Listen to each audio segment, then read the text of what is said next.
Lead is a silent predator, dangerous in small amounts, and its most likely target, children under the age of 2. They tend to put their hands in their mouth a lot. They're crawling or on windowsills or, putting their hands on the ground or in dirt and not washing their hands as well. Lead exposure causes damage over time, and even at low levels, it can lead to serious cognitive and behavioral problems. And pediatricians say that damage is permanent. For most kids who have some lead exposure, they're not going to have any symptoms that parents would recognize at the time of exposure. They're more long-term effects that we worry about. Because symptoms are so hard to detect, doctors recommend getting your children tested. House Bill number 4345 would make their advice law, requiring screening for patients 1 to 2 years old. Parents need to be aware that the most significant exposure to lead paint comes from windows.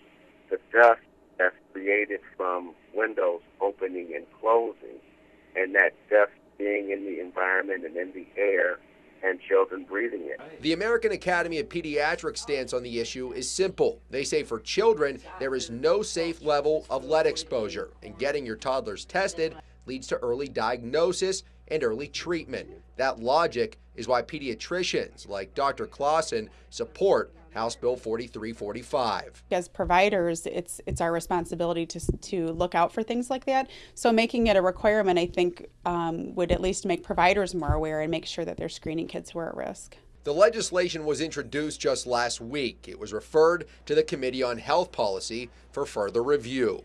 For 7 and 4 News, I'm Brody O'Connell.